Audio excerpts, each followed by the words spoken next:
We have seen two different winners in the first two races of the World of Outlaws NOS Energy Drink Sprint Car Championship Series. And let's see if we can make it three. And can Alex Bergeron, current championship points leader, keep up his trend of finishing inside of the top two from the first two races? But before that, let's take a peek at some of the top 10 moments from the iRacing service in the month of March here in just a moment.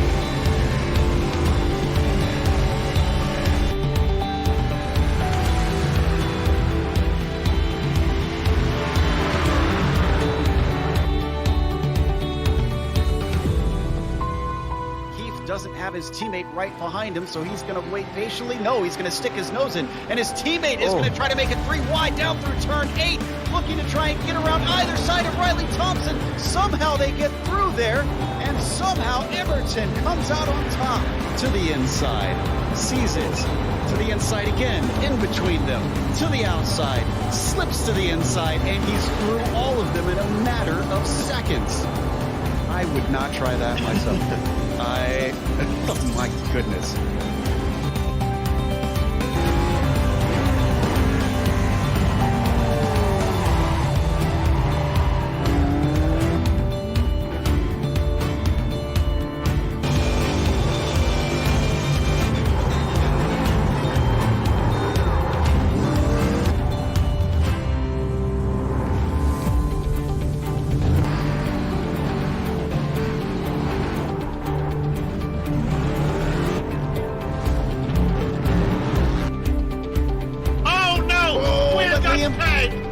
He saves it!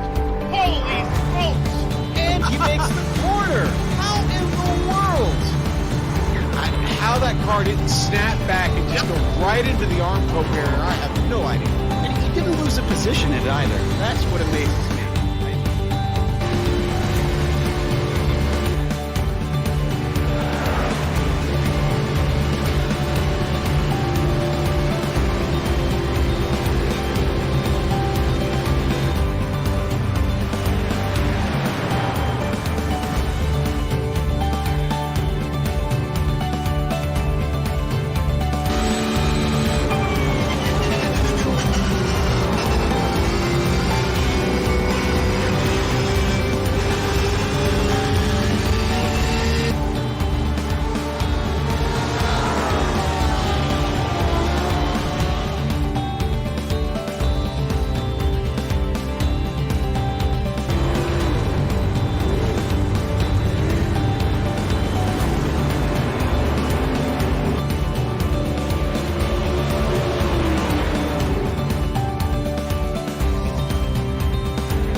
Welcome back here to Race Spot TV and on the iRacing Twitch channel, the iRacing Esports Network, and on Dirt Vision. A couple of drivers making cameo appearances in that highlight package we'll be seeing tonight. Dylan Hauser doing 3 abreast in the late models at Williams Grove, and Benny Sansone in the non-waned asphalt sprint cars on the iRacing service. That orange and blue #1 car, if you've been around a while and you run those things, you know that that's Benny's color scheme. But qualifying currently underway here at Limaland, a couple times, currently getting cycled in. But before we get talking about that chase, points starting to get very, very tight here and become very important. We're third way through the championship after tonight. Yeah, definitely guys are starting to think about points for sure. I mean, we only ran 2 races. That first race, everybody's just kind of like, whatever, you know, wherever I end up, I end up. But right now is where they're trying to put their heads down and try and put together a couple solid finishes, which is what, you know, Alex Bergeron's done with a win and a 2nd place so far at Volusia and Knoxville. James Eaton's also with a couple of top 5s, a win last week at the Knoxville Raceway. David Heileman, Joel Berkeley, and Britton Roxbury right now the top 5. So those guys have been the most consistent these first 2 races. We'll see if it continues here tonight at Limaland. Talking about the points format, Chase, and we've seen guys in those last chance qualifiers get extremely aggressive, and you really have to, because the way the point structure works, top 6 in qualifying gets points. It's 6 for pole, 5 for second, 4 through third, all the way down to 1. So top 6 get 6 through 1 points. Then in the heat races, top 8 in the heat races get from 8 to 1 points. And then there are no points awarded during that last chance qualifier. So if you're someone who, you know, maybe has sort of a disaster race, Tim Ryan, I think, an excellent example. That's why we've seen him the 2 times he's been in the LCQs this season, so much scramble mode, because he knows that if he doesn't make a main event, it's pretty much just championship over at that point.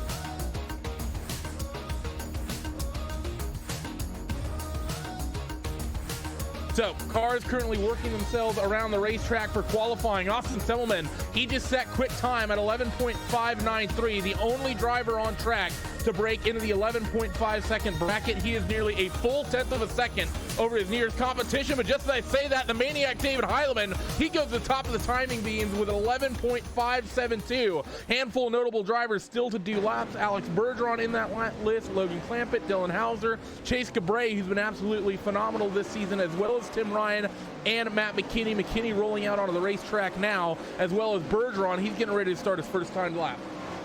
Yeah, I don't know. Did you come up with that nickname just now for Heileman, the Maniac? I kind of like it after that run at Knoxville last week. That was pretty good. He generally refers to himself as the Heilemaniac, but I feel the Maniac just flows off the tongue a little bit better. First hot lap for Alex Bergeron is going to come through an 11.491 quick time here tonight. Joel Berkeley of TTL only 0.02 of a second back, as still a couple of drivers still to go out there and do battle with the clock. The number 98 of Tim Ryan, still one of the drivers we're watching and waiting for. 39 of Chase Cabray, he's getting ready to start his first hot lap of the night as well in the number 39 car. Yeah, and Bergeron barely edges out Joel Berkeley. Bergeron with 11.491, like you said, and Berkeley in 11.493, so 2/1000ths of a second was the gap there between first and second in qualifying here. As like you said, still about 5 drivers left to take a time. Here comes Cabray's first lap, and he goes up to 4th quick. He's into the wall in the second lap. So second Tim Ryan.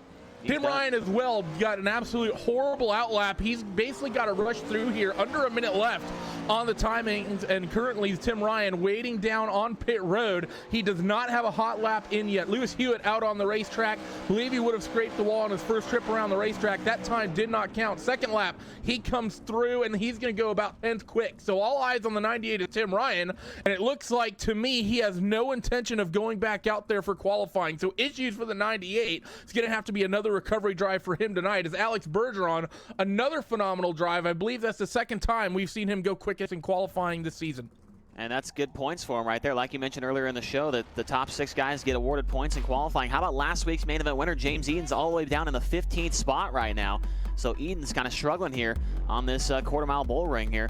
So here we go. First heat race about to roll onto the racetrack, Randy. First heat race coming up, so let's take a quick peek down your starting grid for heat race number 1. On the pole position, it's going to be that 12 car of Alex Bergeron, championship points leader. Worst finish of the season in the main events thus far of a 2nd place, with David Heileman starting on the outside of that front row in that 49 Napa car. Lewis Hewitt and Adam Elby will make up row number 2, with Ricky Sanders and Blade Witt on row number 3. Kenneth Ake Jr. and Logan Clampett on row 4. And after a failure to put a time in during qualifying, 98 of Tim Ryan will tag the back of heat race number 1. So he's already starting this week early. This is 3 weeks in a row here, Chase. He's had to go on the recovery drive. We've seen him come out of the B's 2 weeks in a row. And if he doesn't get top 4 here, he's going to be going 3 for 3. Yeah, I think that's probably going to be the what happens here, Randy. He's going to have to go out of the B main 3 weeks in a row to start off the season. But it's exciting for us as as announcers and as people watching at home on Facebook and Twitch and YouTube. It's exciting to watch a guy like that come from the back of the B main and transfer when we only take the top 2. So it'll be exciting to see what he can do here in this heat race, starting dead last. So I'm excited to see how the track plays out here. I talked to a couple drivers earlier on down in the pit area, and they were thinking that this racetrack might not have much of a bottom here tonight, but with this cloudy weather, I'm not sure if any of them like kind of took that into account or not, Randy, and maybe weren't expecting that or not. So maybe that'll come into play and maybe bring that bottom in a little bit here tonight.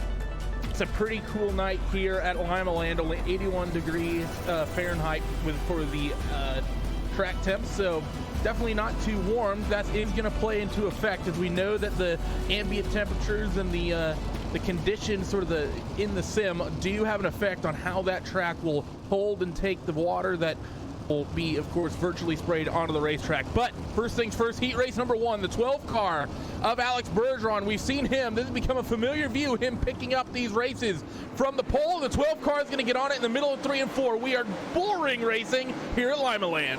Yeah, it's going to be good. Look at everybody straight to the top of the racetrack. That's where the preferred group's going to be all night long up on the outside wall here at Limaland Motorsports Park. You see Lewis Hewitt trying the inside on Adam Elby right there, trying to go for that 3rd spot. But now we're on board with your 4th place, or make that the 5th place car. Ricky Sanders, he's 1 spot out of the transfer right now. He's got to get by Lewis Hewitt if he wants a shot of going directly to tonight's main event.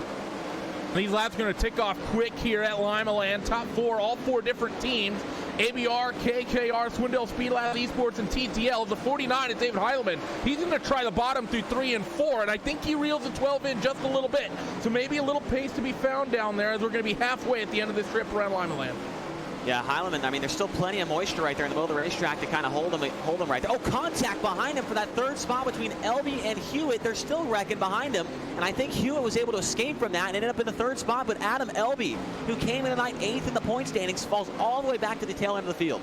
Disaster for him for sure, as the 3 car of Lewis Hewitt will hold on to that 3rd spot. Ricky Sanders, who has just recently left TTL Esports and currently has himself in that 4th and final transfer spot. Logan Clampett trying to hunt down Ricky Sanders in that 17, and the 98 of Tim Ryan doing everything he can. He's up 3 spots in just a handful of laps here, and he's trying to work on the 44 Logan Clampett, but white flag will be in the air. Next trip around the racetrack for Alex Bergeron, who is setting himself up for another main event pole position tonight. 2, 3, and 4 for the final time. David will try the bottom through 3 and 4. Nothing going there yet. The 12 of the 49 will be 1 and 2. Lewis Hewitt 3rd, with Ricky Sanders running in that 4th spot. So another pretty much dominant looking performance for Alex Bergeron, and Tim Ryan only able to get himself up into 6th.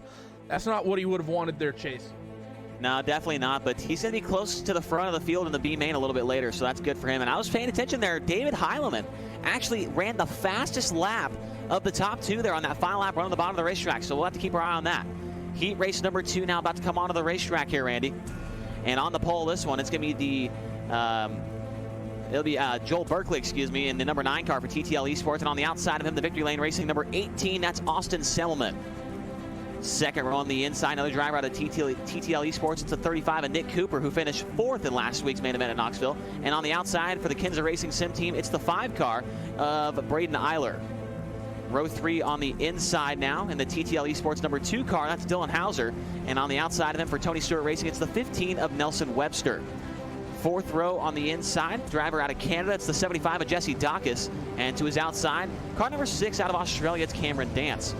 And your final starter in tonight's 2nd heat race for the Kinza Racing Sim Team, it's the 11 of Paul Newholfen.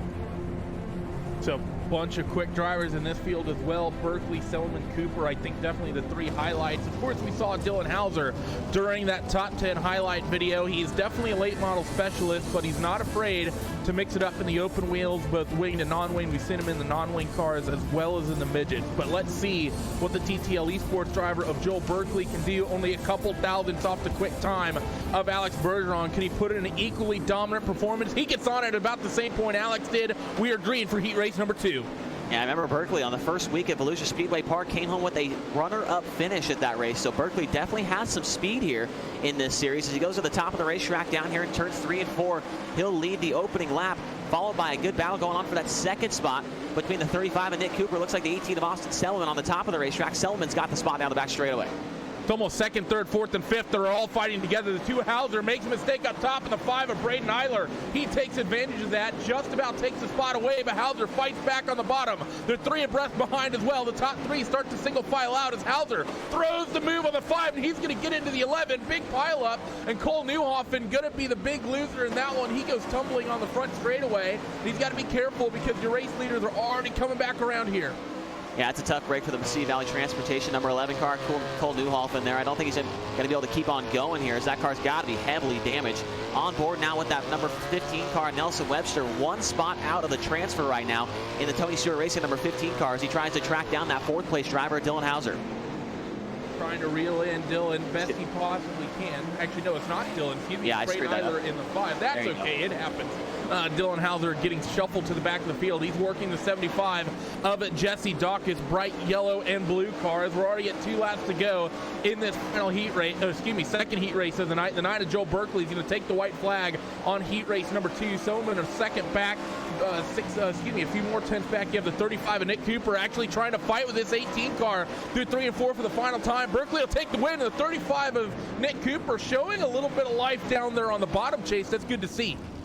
I'm telling you right now, Randy, the bottom of the heat races is definitely viable here. I'm not sure why more guys like that aren't trying it out. You saw Nick Cooper nearly got by Austin Selman at the start-finish line there. So it might be top 1 and 2, bottom 3 and 4. You get the momentum built up, and you drop it down low. You got a lot of speed down on the bottom with a lot of grip, and it looked like it was working for Cooper. It looked like it worked pretty well for David Heileman in the first heat race. So we'll see if any guys from the 3rd heat can maybe try something out down there and make some moves here. So Berkeley, Selman, Cooper, and Eiler will be the 4 transfers out of that second heat race. Webster, Hauser, Dawkins, Dance, and Newhoffen, they'll have to tag one of the LCQs. Heat race number 3, gridding up right now, and there's a couple of Swindell Speed Lab Esports cars on that front row of Matthew McKinney and Cole Cabre, and Justin Thomas and James Edens will make up row number 2. Justin might run for mode, but I can tell you there's likely a bit of an alliance going on there between himself and those Swindell Speed Lab Esports cars, so you can almost make that a Swindell Speed Lab top 4 if you really wanted to argue the point. Robert Kerstetter and Vinny Sansone make up that 3rd row with Anthony LaPresto and Bobby Sant Jr. on row number 4. You think these Swindell cars are going to lock up the top 4? I think there's definitely a good shot at it. When you start up that close to the front, it's definitely a good shot at it. So, but Vinny Sansone, man, we saw him show some speed last week at Knoxville. And obviously we saw him in that top 10 highlight reel earlier on in the pavement sprint car. We know Vinny's been around a long time. Also used to run in the iRacing.com Peak Antifreeze series on the pavement stuff. So Vinny's been on iRacing.com servers a long time, and he's been waiting for a series like this to show his abilities here. So we'll see what he can do coming from that 3rd row. Green flag flies, and McKinney's going to pick that race lead up immediately. Cole Cabre's teammate really works with him. Justin Thomas going to roll the bottom. He gets all the way to 2nd, and he gets into the 71 of Cole Cabre. So if there was a little bit of love between them at the start of the race, not going to be much love lost, as Justin Thomas will try the bottom once again off of corner number 2, fighting for the race lead. McKinney's going to hold on to it down there, though, in the middle of the 52 of James Edens trying to make it stick. They're 3 abreast nearly for the lead and nearly 3 wide behind. Yeah, look at the bottom of the racetrack working out. JT's down there working underneath Matt McKinney. James Edens following behind that 23 car. Now Edens through the middle of the racetrack. Oh my, Justin Thomas has got the lead off turn number 4 on the bottom of the racetrack. We were not expecting this at all, Randy, as the 23 car takes the top spot. Justin Thomas running that low line here. Gonna see cross flags this time through halfway in heat race number 3, and he's got nearly a full car length on that 51 now. Here comes the 52 of Edens. He's going to roll off the top. Excuse me, the 51 of McKinney. He's going to roll off the top. Edens down on the bottom, both trying to harass the 23 car and force a mistake. James Edens will take that 2nd spot away from his teammate that trip through. Yeah, look at Edens. He's on top of the infield tires right there, a lane lower than the 23 of Justin Thomas. He's going to pull up next to him down the front straightaway. We got a good battle going for on the lead, almost 3 wide for the top spot with just a few laps to go here. 3 different grooves as they work themselves down the back straightaway in towards 3 and 4. They'll see the white flag off the 4th corner. This time, James Edens will hold the lead for now, but is he going to have it by the end of this race? There is basically a 9 starting spot difference based on where you finish in this top 3 off of 4 for the final time. It's going to be the 51 up top, I think, who just about steals it. Matt McKinney off of 4 was in 3rd, and he drove right past 2 of them with Edens, Thomas, and Sansone rounding out the top 4. Who says that these wing cars don't put on a show at Limaland? Holy cow, that was unbelievable. We thought Matt McKinney was completely out of the picture right there. And on the final corner, like you said, goes from 3rd to the win by 4/100ths of a second over last week's main event winner at Knoxville, James Edens. Good drive by Justin Thomas to lead a couple laps there. We talked about him earlier. Vinny Sansone in that 4th spot. So that's going to really get people riled up on our Twitch stream as well as Facebook and YouTube. Thank you for joining us. We got heat race number 4 coming out on the racetrack next, and hopefully to see some more good racing just like that. That was very exciting there, Randy. Full race results on your screen. McKinney, Edens, and Thomas, those 3. Just over a 10th there, and that 10th of a second represents 9 spots, I believe, when it comes to the main event tonight. Bobby Sant Jr., Kerstetter, Anthony Presto, and Cole Cabrera, the top 8. Chase, bring us the grid for heat race number 4. Yeah, heat race number 4 on the pole. We saw his brothers go upside down in the last one. That's Chase Cabrera for car number 39, the Swindell Speed Lab Esports car. On the outside, the Casey Kane Racing number 421 of Britton Roxbury. Row 2 on the inside, the unsponsored number 115 of Stephen Renaud from Canada. On the outside of him, it's Akinza Racing Sim Team number 211 of Alex Smulders. Row 3 on the inside, driver out of, I'm not sure where he's from, but the Ironman Motorsports camp, the 90 car, Joe Quinn. But on the outside of him, out of Loomis, California, it's the number 10 of Rusty Kruger. And your 4th row on the inside, the Reignition Esport number 20, it's Joe Lusk and Ryan Mayer, your final car as we go green down the front straightaway. Already fighting for second is the 421 of Britton Roxbury with the 115 of Steve Renaud. Renaud going to wrestle that spot away off of 2, but Roxbury's going to try to run the top. These guys would have just seen that heat race that just unfolded, so expect a lot more cars going down to the bottom early as Cabrera is leading this heat, but he's already has a little bit of company in the 115 of Stephen Renaud. Yeah, Renaud, I talked about it last week.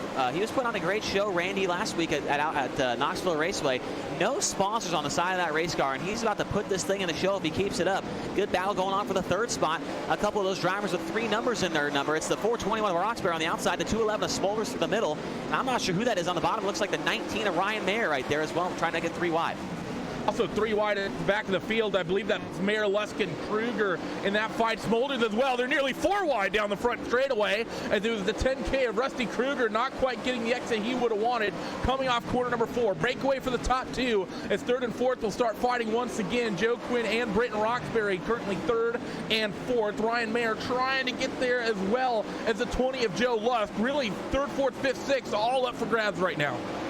Yeah, but it looks like the 3rd and 4th place cars are starting to pull away a little bit, but they're side by side. That's going to allow those guys behind them to track them down just a little bit. Great to see all these different grooves of racing come into play right now. The 90 of Joe Quinn down on the bottom. You see that number 421 of Roxbury up on the top of the racetrack. Not way up top like your leader Cabrera, but right to that middle of the racetrack, and it's working for him right now. Man, the Limaland Motorsports Park is in prime condition right now. We almost have a battle for the race leader to come down to the checkered. Your winner will be Chase Cabrera, but not by much over the 115 of Stephen Renaud. 3rd spot looks like it went to Joe Quinn, and 4th to Britton Roxbury. A great battle for the win there in that one. And in the 5th spot, looks like it'll be Joe Lusk, Ryan Mayer 6th, Alex Smulders, and Rusty Kruger unfortunately comes home in the 8th spot. And that'll be it for heat race action. He has not at all. 2 weeks in a row. The first 2 weeks he got in a crash. That's 3. Oh yeah, 3 weeks in a row he's going to be in the B main. So we, the Kruger man, he was my producer this week at Bakersfield Speedway for the USAC Western State Midget Race. Man, I was hoping a little bit better results for him here. A little bit of Fast Four Media representation here on RaceSpot in this race here tonight. But first things first, first of our 2 twin last chance qualifiers. Let's bring you the starting grid for B main number 1. Gonna be a fan favorite on this front row, Logan Clampett starting up on the inside of the 131 of Bobby Sant Jr. Tim Ryan actually gets himself a good starting position for this LCQ, not gonna have to work nearly as hard as we've seen him do a couple times this season. He starts 3rd with Robert Kerstetter to his outside. Blade Witt and Anthony Lepresto will roll off on road number 3 with Kenneth Stockade Jr. and Cole Cabrera on road number 4, and Adam Elby, he will be the one trying to do his best Tim Ryan impression and tag his way up to the front of the field. I think the 98 of Tim Ryan here, Chase, he's just happy to be in this LCQ and not see the entire field out in front of him here. This is the farthest that Tim Ryan has started all year long in this series. From dead last the first week, and then the second week he started like second to last or something like that, but he'll stroll off in P3 for this one. He's only got to get by one car, and we know Tim Ryan's got a car, a good enough car to get the job done here. But Logan Clampett and Bobby Sant Jr. up on that front row are going to make it not too easy for him. Yep, Tim in that white, orange, and blue car on your screens on the inside of the second row. Keep an eye on him, as well as pretty much all the drivers in this field. A lot of talent to run their way up to the top two. Only the top two transfer. Logan gets on it early in the middle in 3 and 4. We are green for 12 laps in LCQ number 1. Yeah, Clampett jumps out to the lead early. The 131 of Bobby Sant Jr. at the top of the racetrack. Tim Ryan slots into the second spot off turn number 2, but Sant coming back at him on the outside. LaPresto's back there as well, fighting for that third spot. Ryan back in front of Sant, side by side for third. Now Sant to the inside of Ryan. Everybody goes to the bottom. The only car up top is the 98 of Tim Ryan. 44 Clampett running the middle to bottom line as Tim Ryan is going to try to run that top side. Can he hold on? It was fast in the first couple races, but we've seen that bottom really come in. I believe we saw the 74 of LB just clip one of the tires down low. Tim's going to send it on the cushion. He's going to get a run, and I think he just might steal that race lead at the line. Timing being said, it was 12/100ths of a second in favor of Logan Clampett, but into 3, it's in favor of the 98. Yeah, Tim Ryan got the cushion rolling right now up on the outside, right on that concrete wall. One mistake and Ryan can go upside down in a hurry. But right now, holding off the 44 Clampett, Bobby Sant Jr., he's got to try something else. He's running right there behind Logan Clampett. He's not going to get by him running the same line as him. We'll see if that 131 tries to move up to the top of the racetrack here and get by him.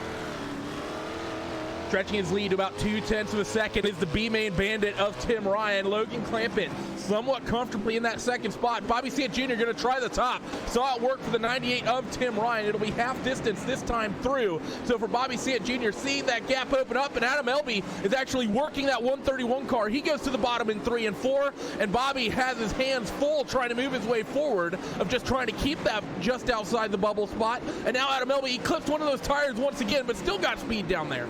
Yeah, Elby's now closing in on Logan Clampett. This is very valuable position right here for the 74 of Elby. Came into the night in the top 10 of the point standings. He closes into 1 car length on Clampett. 3 laps to go this time by as they cross the stripe out of turn number 4. Here comes Elby to the inside of Clampett. He gets into Bobby Sant Jr. Sant nearly through the infield. And Elby once again fires one off to the inside of Clampett. We know that Clampett, he has limited experience in real life, but what he has is in a Focus midget. Up at Ventura, the 44 Clampett gets sent by Adam Elby in the 74 car. How will Logan respond there? Tim Ryan will see the lead with 2 laps to go. White flag coming this next time by. Can Logan get up to that 74 of Adam Elby? Bobby Sant Jr. actually gets into the back of the 44 coming off of turn 4. White flag in the air this time through, and Adam Elby is going to steal that away. Tim Ryan will win this last chance qualifier, but Adam Elby, little bit of contact chase. Motions are likely going to run high, but Elby gets the second transfer spot. And don't let it go unnoticed, Randy. Adam Elby started dead last in this B-main and just got the job done. If you go by 7 cars and you are 1 spot out of a transfer, you came from dead last, I don't care how much contact you got to make without wrecking the guy. You are going to go for that last transfer. You're going to give it all you can, and that's exactly what Elby did.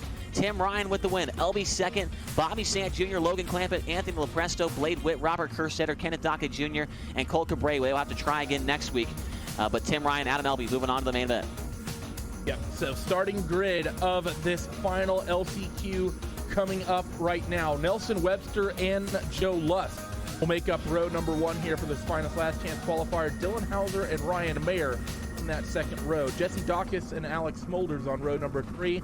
Cam Dance and Rusty Kruger on row number 4, with Cole Newhoffen tagging the back of this one. Can we see 2 cars go from 9th up to a transfer spot here tonight in the LCQ's chase? Because that 11 was quick before he got caught up in some issues during his heat.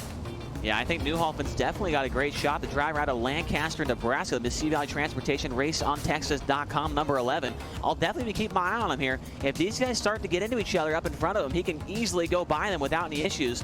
It's just he doesn't want to wait till the last second like Adam Elby did in that last one. He wants to get up there as quick as he can. But obviously a couple of tough drivers at the front of this field, so we'll see what he can do. A couple of Tony Stewart racing cars there up on the front row, Randy. Yep, they're likely going to be working together when they come to green here probably not going to be wanting to be too aggressive. Nelson Webster, though, in that 15 car, hopefully he's comfortable in that Tony Stewart Racing number 15, because the driver who runs into real life Donnie Schatz, he loves running the bottom. Let's see if Nelson can do a good job as well. They're green in towards 1 and 2, and the 20, Joe Lusk, wants to take that race lead away from his teammate Dylan Hauser lurking in the background. The 20 takes a point into 3. Yeah, good run on the middle of the race. Oh, Hauser's in the wall. Yes, he is, and he's going to fall all the way to the back of the field. That's huge right there, as Hauser also was, car upside down at the back. It's the 10. I think that's Rusty Kruger again. Yep, 10K of Rusty Kruger. His bad luck continues. He goes end over end. Pretty much going to be the end of his night. The teammates now will lead out here in towards the front of the field as Ryan Mayer in the 19. He'll be running in that 3rd spot. Yeah, look at Mayer trying to size these guys up, looking where his car's a little bit better than theirs. He's through the middle of the racetrack. That's exactly where they're running in front of him. How about the 211 car of Alex Smolder's way up top trying to make it work up there. We'll see if he can get some momentum built up and get by these couple cars in front of him. Another big incident with the 75 of Jesse Dawkins and the 2 of Dylan Hauser. So these cars dropping like flies in this LCQ. Already 4 laps down, working lap number 5 for the 2 teammates out at the head of this field. Ryan Mayer in that 3rd spot. Alex Smolders, look at him running the top. He's going to take 3rd away to the 211, finding some momentum on that upper groove, trying to reel in the 15 of Webster. Yeah, if we remember correctly from the Knoxville Raceway last week, he was up there on the top of the racetrack with David Heileman, making it happen. So the 211 definitely not as scared of that concrete wall. Here he comes down to the inside. Will we see a slider here down in the 3 and 4 for the transfer spot? Nope. The 211 will go down to the bottom and try and go by that 15 car of Nelson Webster. So Nelson's going to jump to the top side. Smolders, he's going to try to work that bottom groove of the racetrack. What can Nelson do up top? The answer is he's going to be strong as he fights with the 211. Slide job from the 211 of Alex Smolders, but Webster drives it right back underneath him to take that 2nd spot back. I'm surprised that's the first slider we've seen all night long, and it's for the transfer spot in the B main. Only 3 laps to go in this one. The 211 trying to build momentum on the high side. He's going to have a run down the back straightaway. Will we see a slider once again? He goes back to the top as the 15 dropped it down low. The 15 car playing defensive here. Nelson Webster does not want to lose that transfer spot, with the 211 hounding him off at turn number 2. Pretty much dragging that nerve bar right against the wall of Alex Smolders all the way around the racetrack. Just a few hundredths of a second separated the 2 of them. That white car, the 211 of Alex Smolders, he's going to take the spot away as they go single file. Now, can the 211 reel in the 20 of Joe Lusk? White flag here, final lap of LCQ number 2. Joe Lusk leads them off of corner number 2 into the straightaway, or into turn 3, excuse me. For the final time, Joe Lusk will hold on, and Alex Smolders will go from 6th up to 2nd in the 2nd last trans qualifier. So a couple of amazing drives here, Chase, coming through in these pair of LCQs. Full race results coming down at you right now. Joe Lusk, he's going to take the race victory in this one with Alex Smolders in 2nd. Nelson Webster will come home in 3rd. Cole Newhoffen in 4th. With Ryan Mayer, Cam Dance, Rusty Kruger, Dylan Hauser, and Jesse Dawkins rounding out the the 9 finishers in that one. We're going to take a quick commercial break here on Race Spot TV. Do not go away. We will be right back for your 30-lap main event. The track seems amazing tonight. Should be an awesome show. Do not go away.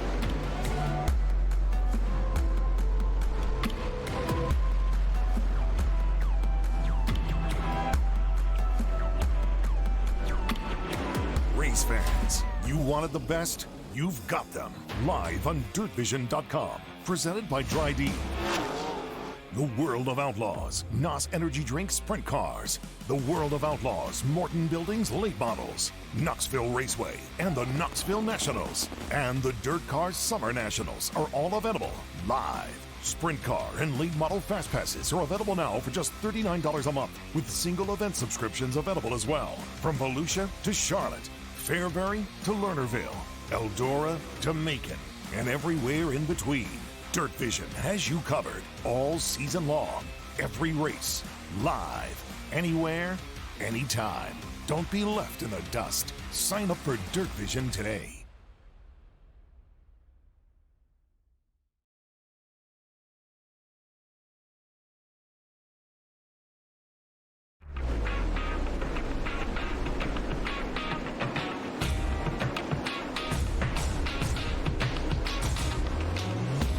What a night of racing it has been in the third round of the World of Outlaws NOS Energy Drink Sprint Car Championship Series here at Limaland, and we haven't even brought you the main event just yet. And Chase, this main event is going to be crazy because one of the big talking points always of dirt racing is for these drivers having to go out there and look through the speed on the different parts of the track. Do you have to run the bottom? Do you run the middle? Do you run the top? And we've seen almost from race to race to race, a different groove seem to come on strong. When you fire 20 of these guys out there for 30 laps, this track's going to be different almost every single time you come into a corner. Yeah, I thought that was the craziest thing. After all the heat races, it seemed like the guy that won the heat throughout all 4 heats, it was a different line that he ran to go to victory. So we see it on the top, we saw it in the middle, we saw it running over the infield tires. I mean, it's pretty insane as you see these drivers right now making their final couple of hot laps here before the main event. They're going to do any adjustments they think possible to try and make their car a little bit better. Obviously, Alex Bergeron's going to be up on the pole here for this one, Randy, and it's going to be tough to get by him. But with this track being so racy right now, I think we might be able to see someone put up a good challenge to him.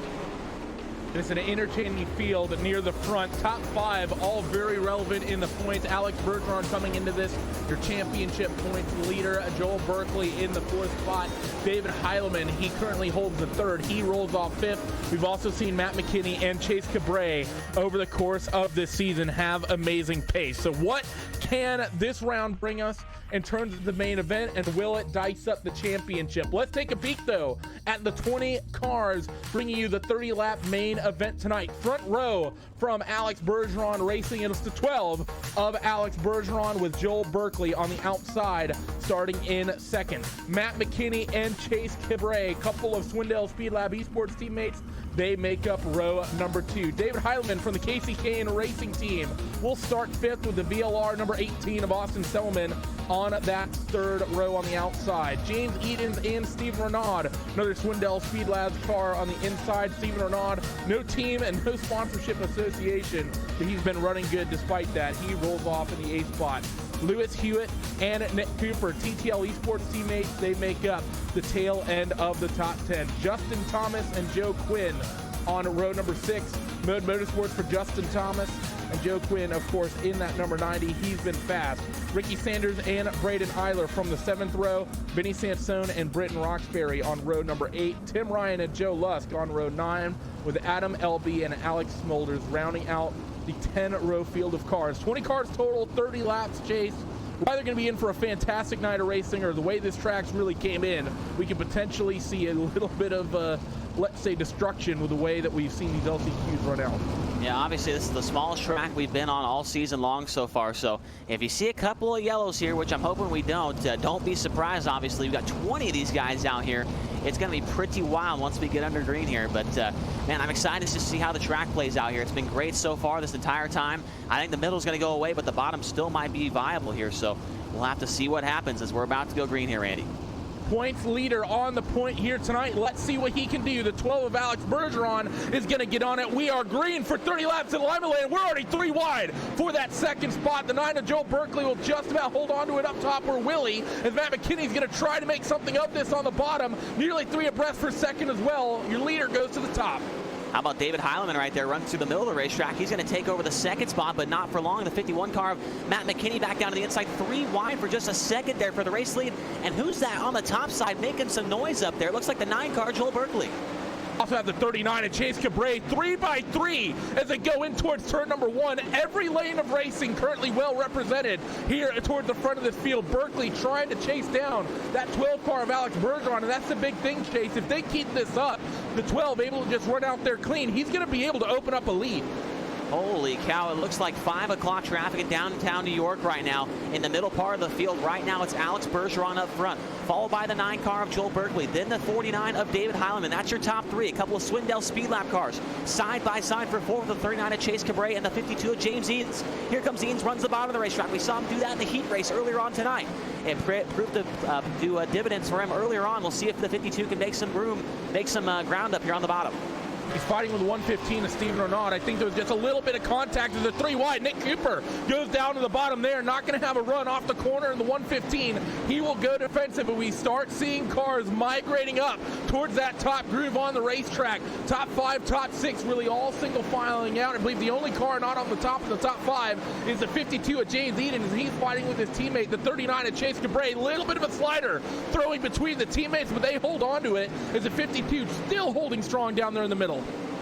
Yeah, the 52 knows that the only way he's going to pass somebody is he's got to go somewhere else, and he's got to run where they're not. So you see James Eaton's right there running about a car length lower than that 39 car Chase Cabray. And right now it's working for him. He pulls up alongside of him in the middle of turns 1 and 2. The 52 car of Eaton's might have something figured out right there as he comes after the 39 for the 4th spot. Still hounding and harassing his teammate in that 39. They still stay wheel to wheel. They've been locked together pretty much this entire time, but can't quite make something of it. Can the 52 car? He just got to turn that car so much. I don't think he can really dive it down to the inside. We saw a couple laps ago, by the way, the 9 of Joel Berkeley was right on board with Chase Cabray. He tagged the wall a couple of laps ago, so watch that sort of bright pink, white, and black car running in that 2nd spot. He's got good speed up there at the moment, Chase, but he may not feel that comfortable up there. I'm telling you right now, Randy, I think he's feeling pretty comfortable. The last 2 times by, he has been the fastest car on the racetrack. He is tracking down the 12 car of Alex Bergeron for the race lead. Joel Berkeley ran runner-up at Volusia Speedway, parked to that 12 car. He does not want to be the bridesmaid once again here tonight at Limaland. The 9 car tracking him down once again that lap. Full 1/10 of a second reeled in that last time, tags the wall again, does that 9 machine. Alex is going to know that's happening as we approach half distance in this race. So Joel Berkeley putting in some stellar laps to make Alex honest and keep Alex honest. After that last trip around the racetrack, he's going to try the bottom through 3 and 4. First driver at the front of the field. We've seen that do that in a while, side by side for a moment, but Alex holds on as we're halfway. And that gave me a little bit of hope right there. A glimmer of hope as Bergeron sideways. The 9 of Berkeley on the outside. Where's the 12 going to go now? He drops it down low. The 9 car tags the wall once again. A great battle for lead up front, side by side at the start-finish line. Bergeron over the infield tire, and he's hanging on the lead for now. The yellow's out now, Randy. Who's it going to give the race lead as we take a peek to see what brought out the caution? I haven't actually seen it just yet, but yellow coming out, first yellow of the night after what's been a stellar night of racing thus far. But you have to, I think, be left wondering what could have been here, Chase, if you're Joel Berkeley, because Alex Bergeron doesn't make many mistakes. We see it's a 98 of Tim Ryan, get into some contact, gets spun around, stops on the racetrack, that triggers the yellow. We don't see Alex make many mistakes. He made one, and Joel Berkeley not able to capitalize as he makes one right back and allows that 12 car to take the lead. Oh my goodness, that was about to get extremely good. I think it's not over yet. Obviously, I think we're going to, I'm not really sure on the rules here, but are we going to do a double file restart here, Randy, or not? I don't think we are. It should be single file. We generally just do single file with these guys, but it's going to be, I think, interesting to watch regardless. People will be able to pick their lane where they want to run on the racetrack immediately as the lights are already out on the iRacing safety truck. Yeah, here we go. 10 laps to go, and we come back to green. Alex Bergeron, who has not been the fastest car this entire race. The 9 car, Joel Berkeley, has been the class of the field. He has not led a single lap, which might sound a little bit weird, but he's been the best on the speed charts. We'll see what he can do when we go back green. Bergeron leads him back down. It's Bergeron, the 9 car, Berkeley, and the 49 of David Heilman right now, your top 3. Keep an eye on that blue car, the maniac of David Heilman. We've seen him on RaceBot TV steal a race win late here by diving through 3 and 4. Let's see if he can do it again. They are nose to tail across the timing beam. Inside 10 laps to go, 9 laps to go, in fact. Top 2 are on the cushion, 3 and 4th run the middle. The 9 car Berkeley, man, he's got the bullet loaded in the gun. He's into the wall. Berkeley's into the wall, 3 wide for second. Here comes the 52 of James Edens. Last week's main event winner at Knoxville Raceway back into the number 2 spot. He gets by Heilman and the 9 of Berkeley, but there's not enough time as the 12 car's gotten away from these guys after all that contact there. The 9 of Berkeley is going to take it right back to Eden for this second spot. It's probably going to become a fight for that second position between these 3. Berkeley runs the top, the 52 of Edens. He's going to run the middle. Joel's in the wall again. That, I think, will just about, but no, good speed and good momentum off the top for Joel Berkeley. David Heilman in the 49, he's sitting there thinking, how am I going to get by both of these guys as it's 5 to go this time by. Yeah, great battle going on for second. The win right now, Alex Bergeron. Almost, it's time to write the check for that 12 car, as he's already about a 7-car length advantage over those two as they continue to go side by side. The only way they're going to be able to get back to him is if he makes another one of those mistakes we saw earlier. But it looks like the 12 car's kind of calmed down right now. He knows he's got a solid lead. All he's got to do is put together 3 more solid laps, and he's got another victory to his name. Right now, the 52 and the 9 continue to duke it out for that second spot. Here comes Eanes once again. He clears him this time, and James Eanes finally solidly in that second spot. He's got it for now. There's a couple moments he's had it, but he doesn't seem to want to slot up to that upper groove. This time he does it, but through 3 and 4, he runs the middle of the racetrack. 2 laps left, and we saw that 49 of David Heilemann, the blue car, and running in fourth. We saw him steal $100 last week when he slotted himself into third in the late stages of the race. Doesn't seem like he will do so now as he makes a mistake. Berkeley tries to wind up the top as they go for one more quarter-mile trip here at Limaland. Can Joel make something of this? Through corners number 1 and 2, it seems like the answer is going to be no, but for the 12 of Alex Bergeron, he keeps the streak alive and takes his second race win in 3 rounds here of the World of Outlaws NOS Energy Drink Sprint Car Championship Series. Wow, and it was a close call for the second spot between James Eanes and Joel Berkeley. Berkeley threw him a slider in that last corner, and they came across the line dead even, but give the nod to James Eanes. He will end up second. And my goodness, Randy, is this championship battle shaping up? It's almost like a classic Steven Sammy type of points battle right now between James Eanes and Alex Bergeron. Those two are going to have a great battle in the points all year long. This is the second week in a row they've ran 1-2.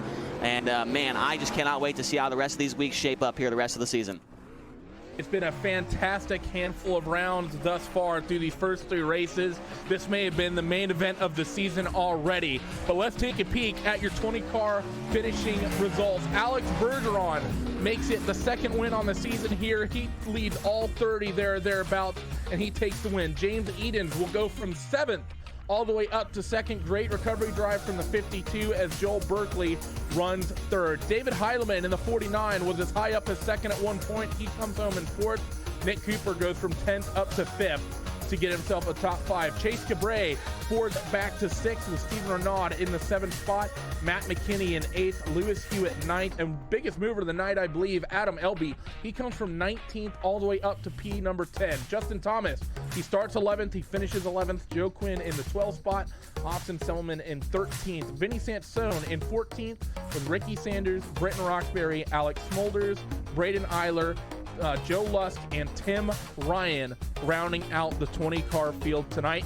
Quick commercial break as we get the drivers here for post-race coverage. Do not go away. We'll be right back.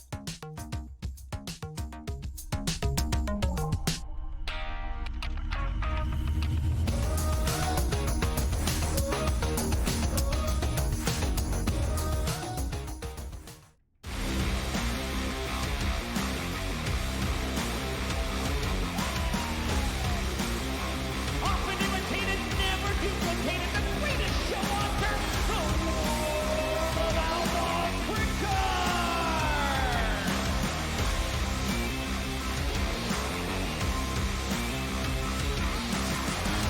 Slide Joel, nothing is the right line, we've got a new leader!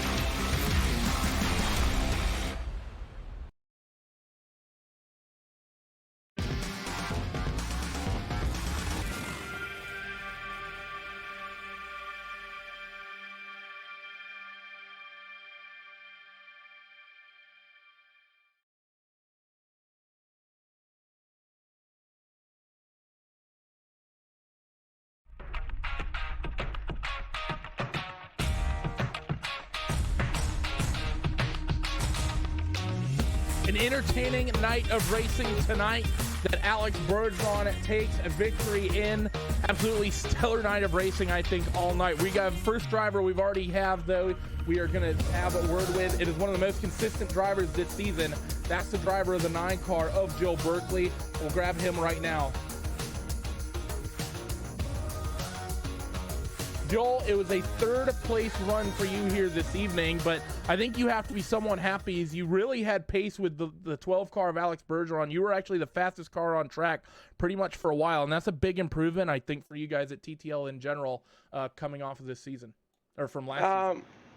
Yeah, we've put a lot of time in during the break and qualifying season for this season, but Not going to lie, I'm a little bit disappointed with third place tonight. I definitely Joel. Go ahead. Sorry, Joel, you were extremely good there. I mean, that you were pressuring the 12 car of Bergeron, and it seemed like for the first time all year that the 12 car was not the best car in the field. It seemed like you were the best car. And, man, when that yellow came out, were you really kicking yourself, or not really kicking yourself, but kicking the rest of the guys in the field? Because it looked like right there you might have had a shot at him.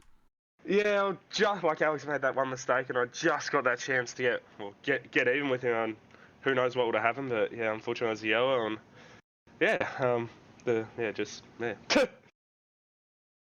Well, a very, very articulate answer there from Joel Berkeley following this. And Joel, I guess the last thing from you, coming home third tonight. Before we let you go, who gets it done for that number 9 TTL esports machine? Because all of you guys seemed pretty quick tonight. Yeah, it's a massive thanks to the guys at TTL, Simworks, Dye Design, Sound and Graphics, all the guys have helped out. We've put a fair bit of time into the last week because, well, man, it's obviously one of the toughest tracks on the schedule, and, well, it sort of paid off, but yeah, not really. There it goes, number 9 car of Joel Berkeley. He runs third tonight, but was very, very exciting to watch. Most exciting car to watch, though, was definitely this 12 machine of Alex Bergeron, who is pretty much picture perfect, except for once. Alex, I believe it was just over halfway, or just about halfway, we saw you make that mistake coming off of, I believe it was turn 4. How lucky were you feeling that you saw that caution come out and saw that the 9 was not able to take advantage of the one bobble you pretty much had all night? Yeah, I felt very lucky there. I was still fast on the bottom. Just car really got loose out of turn 2, and really got loose on the back straightaway, and then decided to run the bottom because he was on my outside, and caution came out. So I was lucky there for that. But just almost picture perfect night for us. Got the qualifying, the heat race and the race. So that's pretty awesome. Just like race number 1. So with the exception of qualifying, man, it seems like, tonight, for the first time, in my opinion, this season, the 12 car really wasn't the car to beat all night. That 9 car of Joel was really pressuring you the entire race, and he's turning some better lap times. Were you getting a little nervous there when he started closing in on you? Was your car was not that good here tonight, or were you making some mistakes, or what was going on there? Just, the first couple of laps, the car was really good, and it just went away, and it played with the wing, and, the car wouldn't react very good. But then, very near the end, the car was getting back to life. The middle part of the race was very, very struggling bad. So, I don't know what it was, but at least we came out and got a good result out of it for going for a championship. And actually, Alex, just talking about this night of racing, because of course, you were in the first heat race, which you won, which means you don't get back out there on the racetrack until the warm-up right before the main event. How difficult is it to start in one of those early heat races and then watch the track change the way Limaland changed tonight? Because, even just during the 4 heat races, we saw it go from, it seemed like the top was fast to the bottom was fast to the middle was fast, and then we saw that even continue to develop through the LCQ. How difficult is it thinking of what adjustments you might make to the car as you see all these different lines slowly develop over the course of the night? It's very tough. You really gotta look to the track and think ahead. A couple of corners ahead. Thinking what you can make, and that's tough out there to do that. Especially when you're in the first heat, because it's very tacky in the first heat. And David there was really fast. I think he just tried to stay in second. He was really fast out there. I think he had the fastest lap of the heat race. So, but yeah, it was just you really gotta focus on the track, how it changes, and when you get in the warm up, that's where you really know if your car is fast or not. And just like tonight, my car was really fast the first couple of laps, and since because of the warm up, the car was really good and it transferred to the feature, but then the cushion, it kind of got rougher, and I couldn't get to handle right. So you really got to work on that every race. Thanks for joining us, Alex, and congratulations again on another $300 going into your pocket. That's $800 already this season in just 3 weeks. Before we let you go, though, who gets it done for that number 12 ABR racing machine? Well, thanks to Team ABR. Thanks to Jason Nygaard, too. Thank you to all my partners, Newbie.com, The Sign Shop Bikinis, BK Designs, Max McLaughlin Racing, Meyer Inc., and everybody watching tonight, Coleman Gulick, Paul Kinney, my girlfriend for watching as well, for supporting me too. So I really appreciate it. You guys for broadcasting, iRacing, World of Outlaws for bringing this up, and we'll see you guys next week. There he was, race winner tonight, the driver of the 12 Alex Bergeron racing car, Alex Bergeron. Another driver who put in a stellar performance tonight.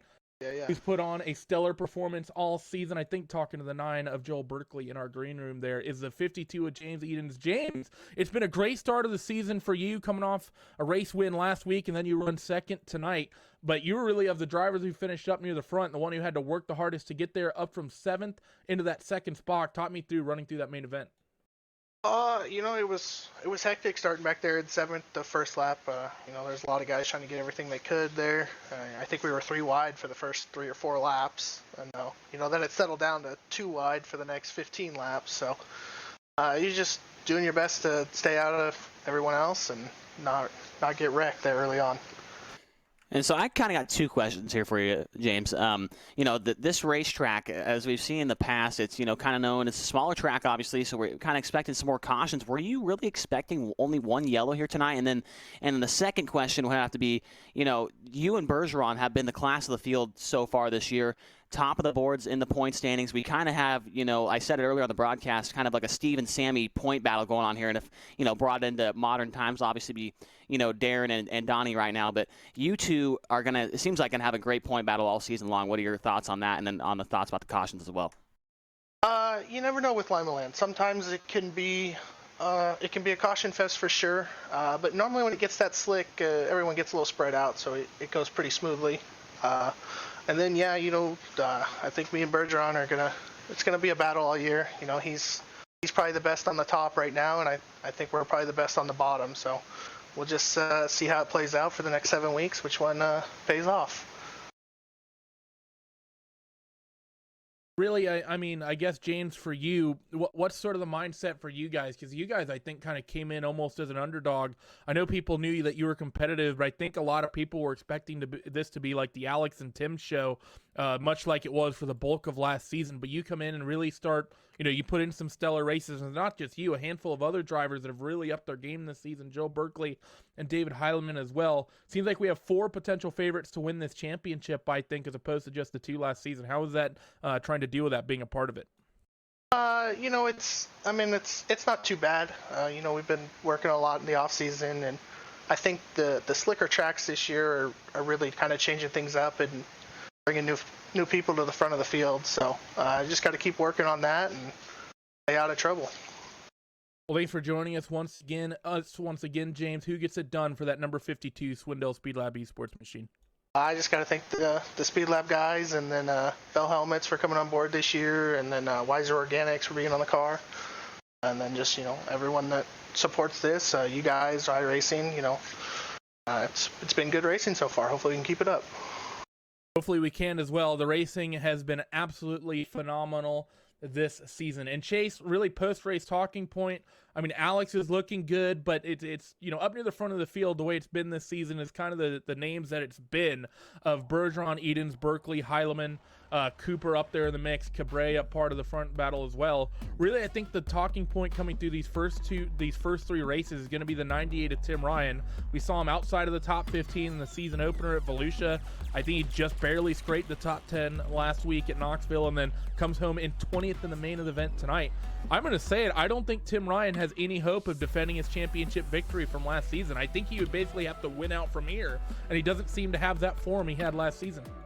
Yeah, I don't know, man. He's had some heat race troubles the first 2 weeks, and then this week didn't even get a qualifying lap in. Obviously, if you tap the ball in qualifying on iRacing, your lap does not count. And Tim Ryan, I think that we'll see him win some races, these next 7 weeks or so. But in my opinion, he's almost completely out of the championship hopes. He might be able to crack back into the top 10 if he runs pretty good from here on out. But with the way that Alex Bergeron's run, the way that James Edens and Heileman and Berkeley are running right now, it's going to be darn near impossible for him to win this championship. So those are my 4 guys right now, Randy, is Bergeron, Edens, Heileman, Berkeley.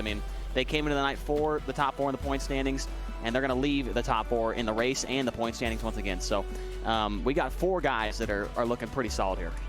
Yeah, this is definitely the case. Next week, the 4th round of this championship moves over to Eldora. And talk about a start for the championship chase. first 4 races all vastly different before we go to our first repeat track at Volusia at halfway through the season at race number 5. But then Kokomo immediately 6th race right after Volusia. That's a pretty intense, I think, string of races. Eldora, I think, should be awesome based on the way all the tracks have been thus far. Yeah, I think you can kind of couple it, Volusia and Knoxville together, the first 2 races, big half miles. Obviously, Eldora's a half mile, but I feel like it kind of races the same as Limaland. You're kind of up on the top, big cushion up there. But the way that the iRacing, water truck and the tiller's been out in the virtual dirt here, I mean, I'm completely thrown for, I don't even know what you want to say, thrown for a boomerang or whatever you want to say. But the racetracks have been incredible every single race. I mean, we've seen a bottom, a middle, a top, and man, I'm just excited to get to Eldora and the rest of the season as well. Well, that is going to do it for us here on RaceSpot TV. 3rd round of this championship may have been the best one yet here at the Quarter Mile Bull Ring. And you know what? I am really excited for Kokomo because I think that's going to deliver a fantastic round as well. We have to thank all the sponsors that make this $25,000 World Championship possible, of course. Our huge thanks go out to the World of Outlaws as well as NOS Energy and our continuing support and partnership with DirtVision.com. That is going to do it for us tonight. It was myself, Randy Chineth, and Chase Rodman up in the booth with Hugo Louise pushing all the buttons in the RaceSpot broadcasting truck. Be sure to subscribe to the iRacing Esports Network for all of the World Championships we'll be bringing you as the Porsche World Championship, $100,000 on the line, kicks itself off this weekend. Huge thanks as well to Andy Werner, who does the overlays you see, Simon Grossman, who did the programming for them, and Nick Tisson for our live timing. Eldora in 7 days' time. You do not want to miss that. Be there.